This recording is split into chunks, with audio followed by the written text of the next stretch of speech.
Want some candy? Covenant, you're calling Raven. Payback time. Come with me if you want to live. You just don't turn it off! The Predator returns to Earth, this time to stake a claim on the war-torn streets of a dystopian Los Angeles. What's going on, everyone? Welcome back to Backtrack Cinema. My name is Jason, and welcome to my review today of Predator 2 from 1990. So I threw out a poll on my community, guys. What 90s action movie or something like that would you like me to review? I gave you some options, and the poll that won was Predator 2. Now, when I saw this back in the day in 1990, it was a little disappointing that I remember. I still enjoyed it.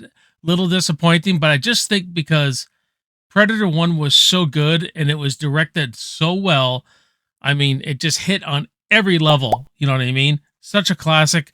And it was just awesome back in the day. I still love watching it now. It's not that Predator 2 is a bad movie. It says what we're comparing it to at that time, right? It's kind of like Nightmare on Elm Street and Nightmare on Elm Street 2. Nightmare on Elm Street was so good, and when they did Freddy's Revenge, it was just kind of like, wow, this is a real down step. But it's actually a really good movie, Freddy 2.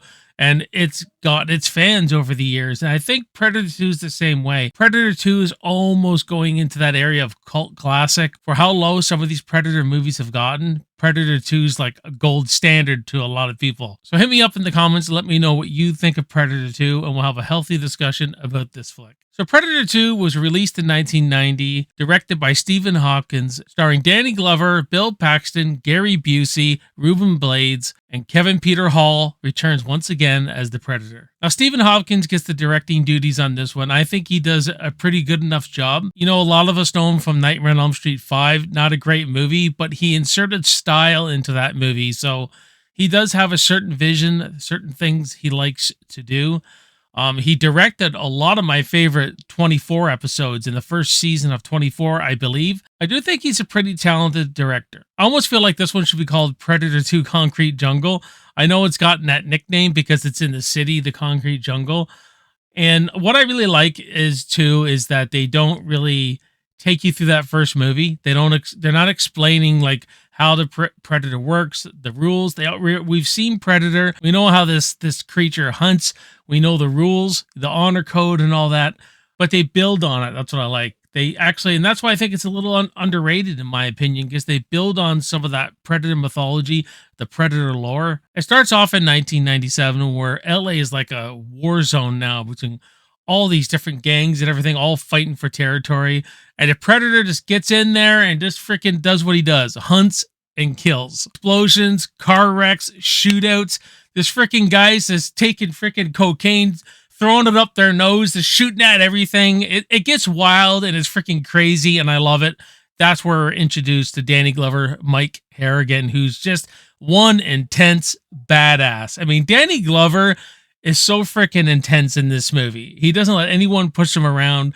He doesn't follow the rules. The way he just doesn't back down from anybody. He's a really serious, aggressive character. I'll show you how it's done, you son of a bitch! Shit in. I don't give a fuck who you really are, what you want with this asshole. Because now it's personal, and he's a dead man. It centers around this special unit, this team, fighting against all these drug lords and everything like that, led by Danny Glover. And then we get, you know, his best friend, Danny Boy. There's the girl, Leona? I think it's Leona. And then they bring on the Lone Ranger, Jerry, played by Bill Paxton. He is hilarious in this movie. I absolutely love Bill Paxton in this movie. Again, the only guy to be killed by a Terminator, a Predator, and an alien. And this movie almost feels like, it feels like Aliens mixed with Lethal Weapon. Like the character of Leona is almost very Vasquez-like. You know, that stereotypical kind of badass female character. Bill Paxton playing this rendition of Hudson in a way. He's got that arrogance, the confidence, but he doesn't freak out when shit hits the fan. And, you know, he's a guy they were really worried about because he's just got a really big mouth, but it was all part of his character. And then, you know, he dies great. He goes out like a soldier, you know what I mean? But charisma Bill Paxton has, right? I love where he's scoping this chick out in the bar, and he goes like this, puts his hair back, and he goes, "Now, if you excuse me, Lieutenant, I got some serious police work to attend to." Just freaking love Bill Paxton. And they take more of a revenge motif in this movie, you know, kind of like Bill Duke's character in Predator when they lose Blaine and he's this, you know, I'm going to have me some fun. And he's bloodthirsty for the Predator.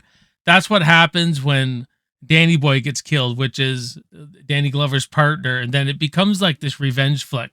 So I really do like all that. And there's some great shots of the Predator in this one. Still played by Kevin Peter Hall. Looks different enough to give us a different flavor. And that's what's good about it. The sequel builds on things with the Predator. It's not just rehashing that first movie. It's different enough. You know what I mean?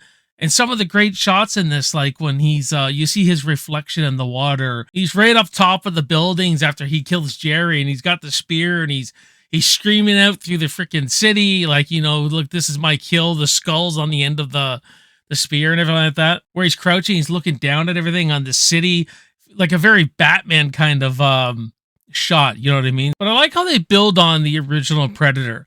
I still like that classic Predator. I like the look of him more. I love Kevin Peters' Hall performance in that. I think we get to know the Predator a little more in this movie, to be honest with you. What he's all about and shit like that. Like, when he kills Danny Glover's partner, you know what I mean? He takes his necklace.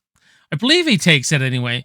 And when Danny Glover's at the funeral, when he's saying goodbye to his partner, the necklace is there. That's the Predator seeing a warrior mourning for his friend. And he gives the necklace back. You know what I mean? Honor code to him. These things are these space hunters, these hunter creatures that are not just mindless aliens. They're like humanoids, right? They have culture.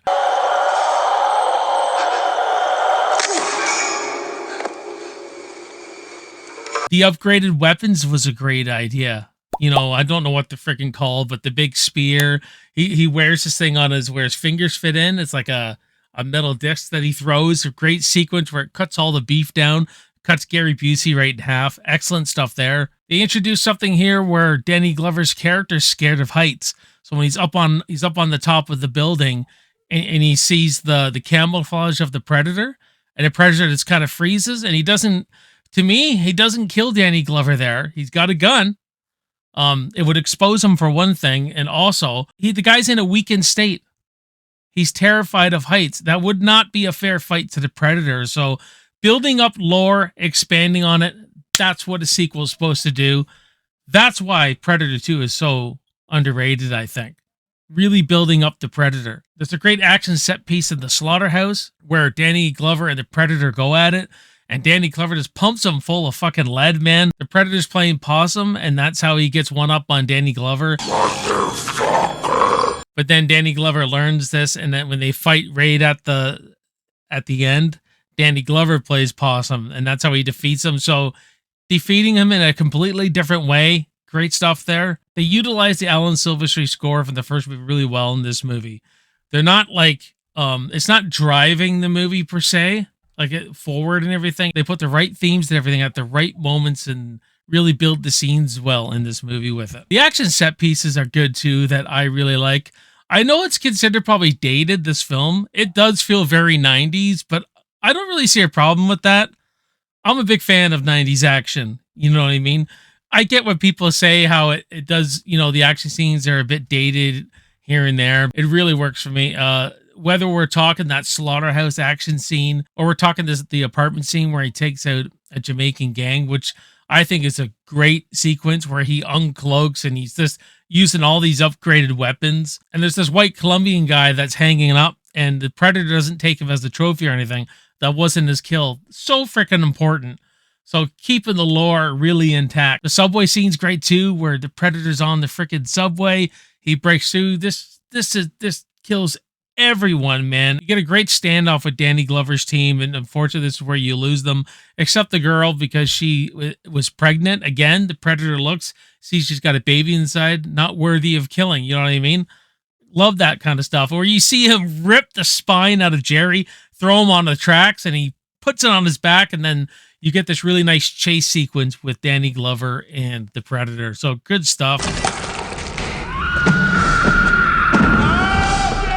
Now, it certainly is not as good as the first movie. I do feel like the movie's pacing slows down here and there a bit too much. Now, there's one sequence I wasn't a big fan of the decision they made here, where Danny Glover knocks the Predator off the building. They're both hanging there.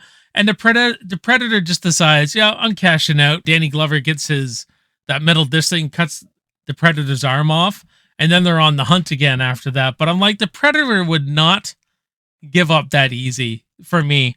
I thought that was something in the writing could have been tightened up. You know what I mean? Because that Predator is strong. He can be fast. He could have lifted himself right off the ledge of the building. So I wasn't a big fan of that decision in the writing department, why the Predator would just cash out at that point. You know what I mean? And the ending on the ship is fantastic. I absolutely love the look of the Predator ship. I mean, you know, where you can almost feel the heat in it. You got the fog on the ground, and then you get that big, huge display of all the skulls where we see the alien queen's skull and other creatures. And you're just like looking at some of these things like,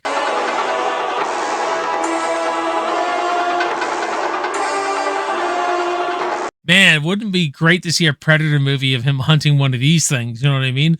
And I just love the whole production design of it and the feel of the ship. And then we get to see all the other Predators, the Elder Predator, where he gives Danny Glover that gun and everything. I mean, when you watch that dog shit movie, The Predator, and you see how the Predator, their ships and everything like that, they were nothing like it was in Predator 2. I don't know why they didn't keep that continuity with Predator 2, because that felt like so different and so unique to this character. You know what I mean?